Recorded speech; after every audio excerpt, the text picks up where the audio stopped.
Max Markson is almost as famous as his celebrity charges. The talent manager and publicity king started his PR business, Markson Sparks, in 1982. It wasn't long before he fell into the world of celebrity management after cricketer Greg Matthews approached him. He went down on his hands and knees and begged me to manage him. So I said, okay. So we started managing him, and I thought, I better manage some other people too. So I rang, I'm mates with Jeff Fennick. So I rang Jeff, I said, Jeff, can I manage you? He said, yeah, okay, and he hung up on me straight away. So I had three stars. I had Jeff Fennick, Wally Massour and Greg Matthews, and I managed in the course of those next 2 years to get no money for them whatsoever. I thought, this management stuff ain't working, you know. In 1990, I think Jane Fleming changed my life. So I started managing Jane, and all of a sudden the phone is like ringing like mad, people wanting to book her for things. And she couldn't do it all because she's training hard for the next sport. So I'd say, well, do you want somebody else? Like, I'd be selling them Jeff Fennick, Wally Massour, then there's mates like Kamal, and then Alexa Buttrose rang me, and people started ringing me then. And it just grew from there. Today, Markson Sparks employs 12 full-time staff and represents more than 50 celebrity and publicity clients, including Ironwoman Candice Falzon and infamous teen Corey Worthington. We do publicity, promotions, events, celebrity management and elephant races. Now, a lot of people do publicity, promotion, events and celebrity management, but not everybody does elephant races. We also do a lot of functions. We've done over 150 charity events, given over $35 million to charity. Markson's charity work hasn't just brought in the big bucks. It's also lured the heavyweights of international politics to Australia. Yet Max is just as happy arranging successful speaking tours for the likes of Nelson Mandela as Big Brother appearances for Pamela Anderson. Pamela Anderson was in the house because of Corey. He went into Big Brother. When he's in the house, they rang me up, so they wanted me to come on their Big Mouth show to commentate. I thought, I can't, I've got Carson Presley in town for the week. I said, oh, can we do something with Carson? And we organised to do it on Tuesday night. When we were in the house, I said to Big Brother, I said, do you want somebody else? I said, what about Pamela Anderson? Do you want her? Can you get her? Not a problem. After more than 2 decades of wheeling and dealing with celebrities, he believes he knows the secret to luring anyone down under. It's all about the money. Show me the money. And hopefully they want to come to Australia. And hopefully, if I've rung up and said, look, I've already brought President Clinton, President Bush Sr., Nelson Mandela, Rudy Giuliani, Al Gore, I'd love you to come as my guest and we do some speaking engagements. Would you come and join me? Striking deals isn't the only thing Markson loves about his job. In fact, his career highlight involved a very different kind of performance.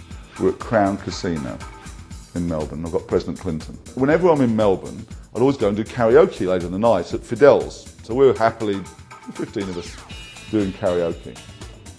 1 o'clock, the phone rings. Answer the phone. Hi. We're coming down, we'll be there in 5 minutes. Next minute, 12 Secret Service, President Clinton comes in and spends an hour and a half doing karaoke with the staff. Now that's, priceless. Max's own profile has grown to the point where his name is synonymous with celebrity management. When the Beaconsfield mining disaster broke, Max's phone ran hot, with TV networks assuming he was representing the miners. With Beaconsfield, I was asked questions about what their value was worth. I said, well, let's get them out of the ground first, make sure they're alive, And then the day before, one of the miners' relatives rang me and said, look, would you give me a name? Would you be interested in representing them? I said, absolutely. Channel 9 had that party, remember that Thursday night, the footy show, and Eddie McGuire was down there. So I'm backstage. At the party, I even started doing some negotiation there on the night with 9, and anyway, had the meeting the next morning. And the first thing they said to me, would you be prepared to waive your 20% commission on the first $2 million of the deal? And I said, no, I'm happy to negotiate it, but I'm not going to waive it. And I think that was the end of my deal with the miners. Markson has no regrets and makes a point of not holding a grudge.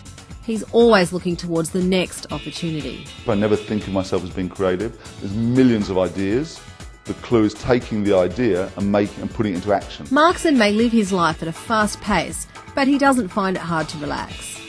I switch my phone off and I switch my when I go to sleep at night, I switch it off and I sleep like a baby. I enjoy people. I think that's how come I'm able to do what I do. I'm passionate about it. I wake up in the morning, I look forward to the day, and I have a great life. Celebrity is hot now. It's grown in the last few years. It's gossip. It's water cooler stuff. 20 years ago, there weren't even water coolers. Remember, we didn't used to drink water all the time. Now, we drink it all the time. Gossip pages have gone from 1 page in the paper to 3 pages in the paper. It's celebrity driven, so there's a business there. I try and make money for these celebrities. And whether it's a sports star, whether it's an actor, 15 minutes of fame, like a reality show, like we look after every single one of the Biggest Loser contestants. You know, in 5 years' time, will we remember the name of who the first winner of Biggest Loser was? No. But that's okay. Andy Warhol said you only get 15 minutes. If I can make their 15 minutes 17 minutes, I've done my job. And earned my 20%. Max has just one tip for anyone who wants to be famous. Easy. All they have to do is call me, 0412 501 601. I can make anybody famous. There's no doubt about that. It's just finding the angle. Everyone's got something.